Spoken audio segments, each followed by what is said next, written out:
Est-ce que je peux parler de 9 choses à faire dans le couple? Alors, je vais tout baser sur Jésus et sur le passage d'Éphésiens 5, versets 25 à 30. Première chose, il faut aimer. Voici le premier rôle que Dieu te donne dans le couple, c'est d'aimer. Il y a 3 sortes d'amour. Il y a l'amour éros, il y a l'amour philéo et l'amour agapao. Les chrétiens charnels opèrent dans l'éros et opèrent dans le philéo. Ils n'opèrent pas dans l'agapao. Et tu peux être prédicateur, tu prêches bien, mais ton amour pour ta femme, c'est seulement l'éros et le philéo. Mais il n'y a pas d'agapao. L'agapao se révèle le jour où il y aura un problème. Deuxième chose à faire dans le couple, il faut se livrer. Le vrai sens de livrer, c'est se sacrifier. Et quand on parle du sacrifice de Jésus, c'est qu'il a accepté de mourir. Voici une chose que tu dois faire, te sacrifier. Tu ne peux pas être un bon mari sans jamais te sacrifier. Et vous voyez déjà là, il y a le problème de l'égoïsme. L'égoïsme nous empêche de faire des sacrifices. Le sacrifice est lorsque tu ne profites pas dedans. Tu acceptes de te priver pour ta femme. Tu acceptes de te priver pour ton mari. Livrez-vous sans vous plaindre. Certains parents vous gâchez même l'appétit de vos enfants. Ils ne savent pas manger parce que tu rappelles que c'est toi qui mets la nourriture sur la table. Et tu dois toujours dire « c'est moi qui vous nourris ». Mais ils le savent. C'est moi qui paye cette maison. Pourquoi tu dis tout le temps ça, que c'est toi qui paye la maison? Pourquoi tu rappelles toujours que c'est toi qui paye les études? Mais c'est normal. Qu'est-ce que tu voulais? Tu ne voulais pas payer? Tu ne voulais pas payer la maison? C'est comme si je dis je respire, mais je ne peux que respirer. Si je nourris ma femme, je ne peux que nourrir ma femme. C'est normal. Pourquoi même tu parles? Quand tu parles de choses qui sont naturelles, tu perds l'autorité, papa. Papa, quand tu insistes sur des choses qui sont naturelles, tu perds ton autorité. Si tu es un lion, tu dois avoir une crinière. Et si tu es un père, tu dois avoir des responsabilités. Et tu dois les assumer avec joie.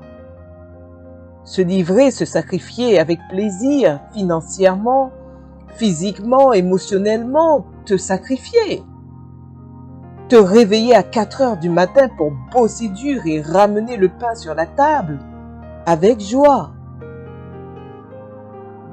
Troisièmement, sanctifier.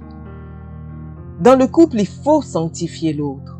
Sanctifier, c'est mettre à part. On doit sentir que tu mets à part ton mari, à part ta femme. Que ta femme, tu ne la mets pas parmi les femmes. Ton mari, tu ne le mets pas parmi les hommes. Il faut sanctifier, mettre à part. Ton mari est distinct des autres hommes. Ta femme est distincte des autres femmes. Mais aussi sanctifier, c'est aussi pousser ton mari à la sainteté. Pousser ta femme à la sainteté. Cher homme, chère femme, au-delà d'être des mariés et d'avoir des enfants, notre plus grand rôle dans la vie de nos conjoints, c'est de les amener au ciel. Dieu te demandera la femme que tu as épousée. Tu l'as trouvée? Elle était spirituelle, elle craignait Dieu, elle allait à l'église, elle ne fumait pas, elle ne buvait pas, elle n'écoutait pas la musique mondaine. Depuis que tu l'as épousée, elle danse sur la musique mondaine, elle fume et tu lui donnes le whisky. Tu ne l'as pas sanctifiée. Dieu va te demander ta femme. Quatrièmement, tu dois toujours chercher un face-à-face avec ta femme, un face-à-face avec ton mari. Ne fuyez pas le face-à-face. Et aujourd'hui, l'ennemi du face-à-face, c'est le téléphone. On est face à face, mais au téléphone. Pas de dialogue. Et tu ne peux même pas savoir que maintenant ta femme a un bouton, parce que tu ne la regardes plus.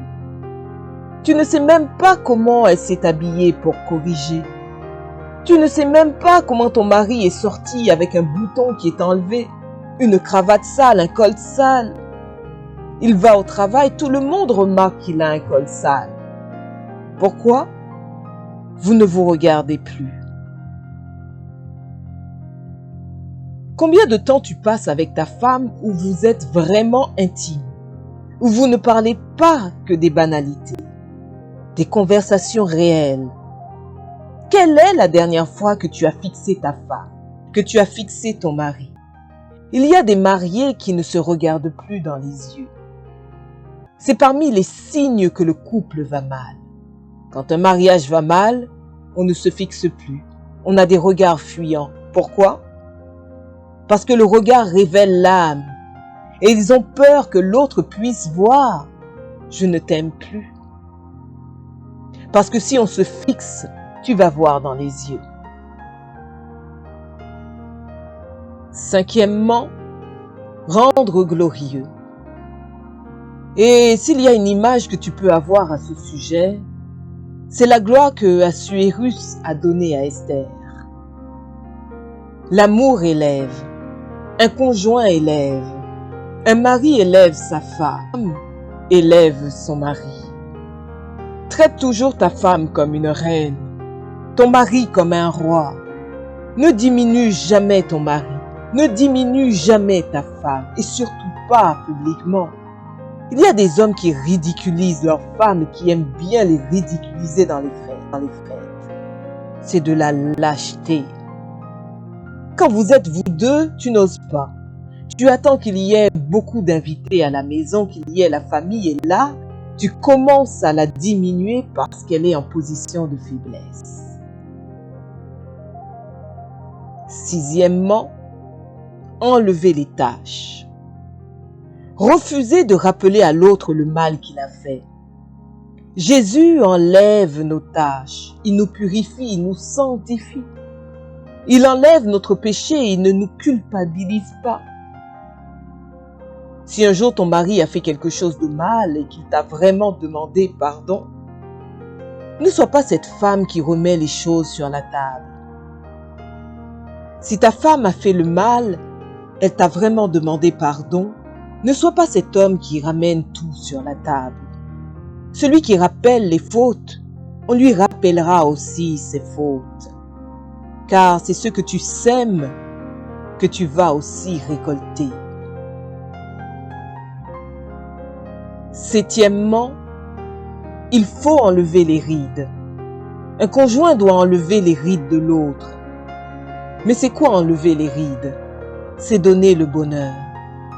Si ta femme était très belle quand tu l'as épousée, après 2 ans de mariage, elle a perdu sa beauté, sans prophétie, tu es un mauvais mari. Un homme qui se marie doit embellir. Une femme qui se marie doit embellir. Parce que tu la fais rire, tu lui donnes la joie, tu lui donnes le bonheur. Et c'est un honneur pour un homme de rendre une femme heureuse. Pour une femme de rendre un homme heureux. Huitièmement, dans le couple, il faut rendre irrépréhensible l'autre. Il faut rendre parfait l'autre. Il faut rendre inaccusable l'autre. Rendre indestructible l'autre. Quand Dieu veut bénir un homme, il passe par sa femme. Et lorsque Satan veut détruire un homme, il passe par sa femme. Lorsque Dieu veut bénir une femme, il passe par son mari. Et lorsque Satan veut détruire une femme, il passe par son mari. Ainsi, tu dois apprendre à rendre l'autre parfait, le rendre inébranlable, indestructible. Mais aussi rendre irrépréhensible, c'est pousser l'autre vers l'excellence. J'aime beaucoup les femmes qui veillent sur les manières de leur mari. Chérie, on ne mange pas comme ça. Chérie, On ne parle pas comme ça aux gens. Chérie, on ne répond pas comme ça. Pourquoi tu t'es habillé comme ça? Il ne faut pas t'habiller comme ça. Tu es un grand monsieur, ah. Oui, c'est vrai. Il faut être à l'écoute.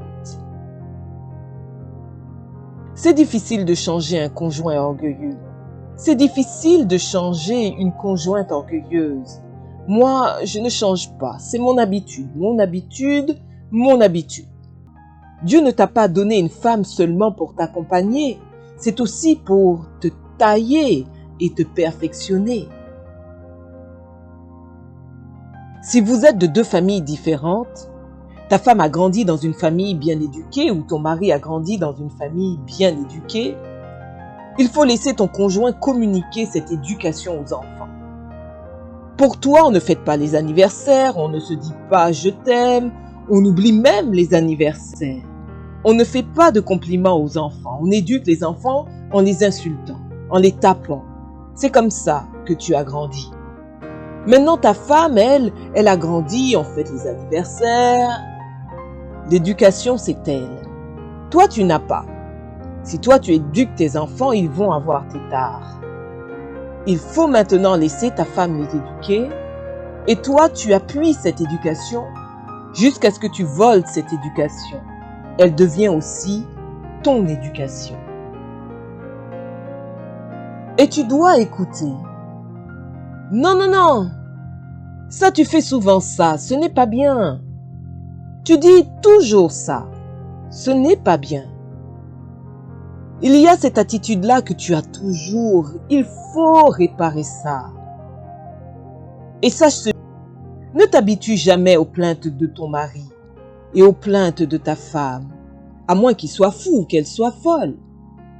Si tu as un mari bien pensant, une femme bien pensante qui te reproche toujours quelque chose, tu sais que ta femme n'est pas folle, que ton mari n'est pas fou, n'est pas fou. Prends le temps d'y réfléchir. C'est Dieu qui te parle au travers de ta femme, qui te parle au travers de ton mari. Parce que des fois, vous écoutez beaucoup le pasteur, mais vous n'écoutez pas vos femmes et vos maris. Neuvièmement, prendre soin de l'autre. Prendre soin sexuellement, les vêtements, la nourriture, respecter même le sommeil de l'autre. Si tu veux connaître le respect qu'une femme donne à son mari, c'est la manière de respecter son sommeil. Et c'est quelque chose que je voyais chez ma mère. Elle disait souvent, « Ne faites pas de bruit, votre père dort. » Quand tu achètes un téléphone à ta femme. La gloire de l'homme, c'est la femme. Papa, vaut mieux que toi, tu sois simple, mais envoie ta femme. Vous avez deux voitures. Une voiture de luxe, une voiture normale. Ta femme doit conduire la voiture de luxe. Toi, la voiture normale. C'est toi qui l'as épousée. Vous ne vous êtes pas mariés pour vous détruire, pour vous abîmer. Vous êtes mariés pour vous entretenir. Jésus prend soin de l'Église. Prends soin de ta femme, prends soin de ton mari. La base de tout ce que j'ai dit, c'est l'amour. C'est l'amour qui permet de se sacrifier, de prendre soin, de pardonner, de supporter.